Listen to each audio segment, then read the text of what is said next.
दिए सा जला हूं और कुंदन सा तपा हूं मैं। चट्टान से साहस से संघर्षों से लड़ा हूं मैं। आंधियों के थपेड़े हों या भयंकर तूफान, है कहां दम किसी में जो रोक सके मेरे हौसलों की उड़ान।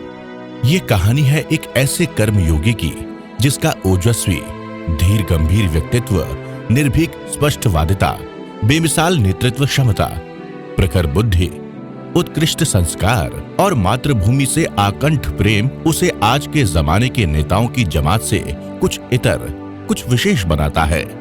दिग्विजय अर्थात जो सभी दिशाओं पर विजय प्राप्त करे, जिसके नाम में ही विजय का उद्घोष है, उसके जीवन का हर क्षण कितना प्रासंगिक, प्रेरणादायक और प्रभावशाली होगा, ये बताने की आवश्यकता नहीं है।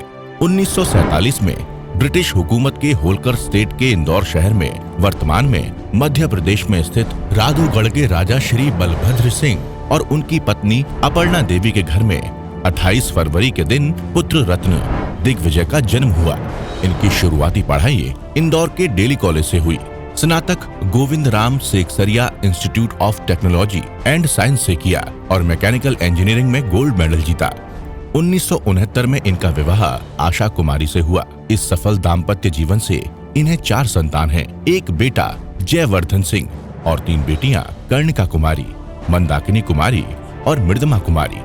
सन 2013 कैंसर जैसी गंभीर बीमारी के कारण आशा जी का स्वर्गवास हो गया। राजघराने के सुख चैन भरा जीवन इन्हें रास नहीं आया। उस पर भारी पड़ा उनका सामाजिक चिंतनों से जुड़ा मन और अपनी प्रजा के लिए कुछ कर गुजरने का जुनून, जिसके चलते 1969 में राधौगढ़ नगर पालिका परिषद के वे अध्यक्ष बने। 1970 में भारतीय राष्ट्रीय कांग्रेस में शामिल हुए। 1977 में पहली बार राधौगढ़ से विधानसभा चुनाव लड़ा और विजयी होकर पूरे ग्वालियर डिवीजन में एकमात्र कांग्रेसी विधायक बने। अब तक राजनीतिक कला में माहिर हो चुके दिग्विजय सिंह ने 1980 में दोबारा विधायकी का चुनाव जीता और तत्कालीन मुख्यमंत्री अर्जुन सिंह के मंत्रिमंडल में महत्वपूर्ण विभाग संभाले। 1984 में राधौगढ़ से लोकसभा चुनाव लड़े और भारी मतों से जीतकर संसद में अपनी उपस्थिति दर्ज की। दिग्विजय 1985 से 1988 तक मध्य प्रदेश कांग्रेस कमेटी के अध्यक्ष रहे। 1989 में लोकसभा में हारने के बाद भी राजा दिग्विजय सिंह लगातार अपने क्षेत्र की जनता से जुड़े रहे और पूरी ईमानदारी, निष्ठा व लगन से मातृभूमि की सेवा करते रहे। अंततः 1991 में एक बार फिर विजयी होकर दिग्गी राजा संसद पहुंचे। इनके राजा दिग्विजय सिंह दिग्गी राजा बनने की कहानी भी बड़ी रोचक है। हुआ यूं कि एक बार पूर्व प्रधानमंत्री श्री राजीव गांधी ने अपने निवास स्थान पर रात्रि भोज का आयोजन किया, जिसमें राजा साहब भी गए थे। वहां बिल्ड्स पत्रिका के संपादक रूसी करंजिया भी उपस्थित थे।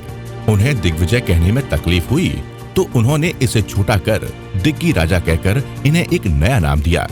दिग्विजय सिंह जी ने 1992 में मध्य प्रदेश कांग्रेस कमेटी पद का दायित्व दोबारा संभाला। कर्म किए जा, फल की चिंता मत कर, इसी भाव को चरितार्थ करते हुए निस्वार्थ भाव से प्रदेश की सेवा में संलग्न रहे। फल स्वरूप 7 दिसंबर 1993 को मध्य प्रदेश के मुख्यमंत्री बनाए गए।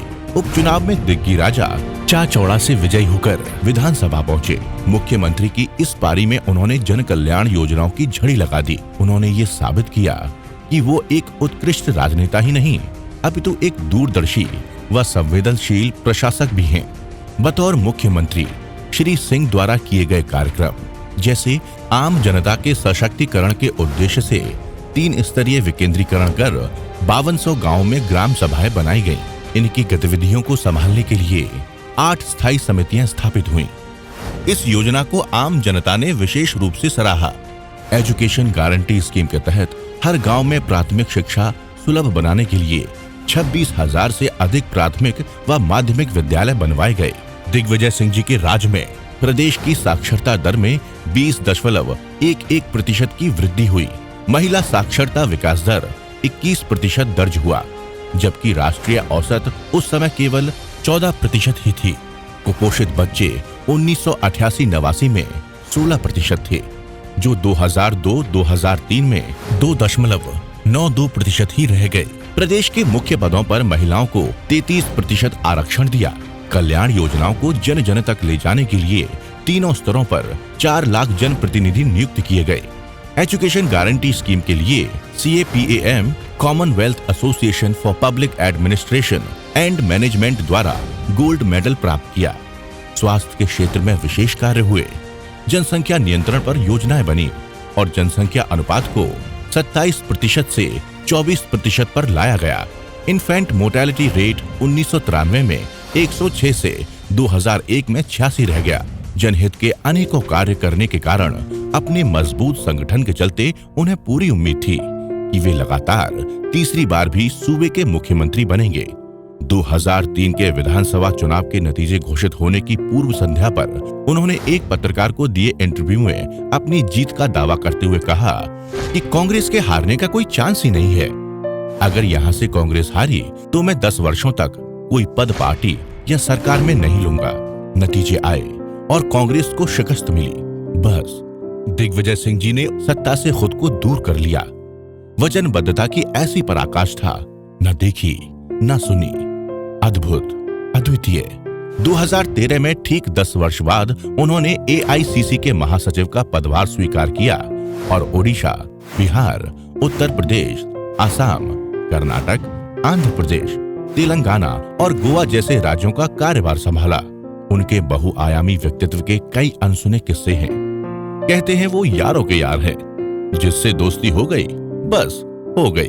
अपने दोस्तों की मुश्किल घड़ी में वो साथ खड़े दिखेंगे, न कभी जताएंगे न कभी बताएंगे। 2015 में उनका अमृता राय से पुनर्विवाह हुआ। राजनीति के अलावा वे football, hockey, wild life photography में दिलचस्पी रखते हैं। वे खाने के बहुत शौकीन हैं। आध्यात्म और धर्म के प्रति विशेष रुचि रही है। हाथ में दूध की बाल्टी लेकर 24 किलोमीटर नंगे पैर चलकर मथुरा में स्थित गोवर्धन की परिक्रमा की। डानगरगढ़ नवरात्रि पर हर वर्ष 1000 सीढ़ियां नंगे पैर चढ़ के जाते हैं। एक रात इन्हें आभास हुआ कि इन्हें नर्मदा नदी की परिक्रमा करनी चाहिए। अपने आध्यात्मिक गुरु शंकराचार्य स्वामी स्वरूपानंद सरस्वती जी के आशीर्वाद से 30 सितंबर 2017 के सुबह ये परिक्रमा MP के नरसिंहपुर जिले के बर्मन घाट से प्रारंभ होकर होशंगाबाद, खंडवा, जबलपुर व गुजरात के कई जिलों से भरूच से होती हुई 9 अप्रैल 2018 को बर्मन घाट पर ही समाप्त हुई। ये पदयात्रा 203 विधानसभा क्षेत्रों से होकर गुजरी, जिसमें 18 किलोमीटर प्रतिदिन के हिसाब से 3300 किलोमीटर पैदल सफर तय किया गया। अनुशासित जीवन शैली व दृढ़ संकल्प ही ऐसी कठिन यात्रा सफल बना सकता है। जिनके हौसले बुलंद, इतिहास उन्हीं का जयकार करेगा।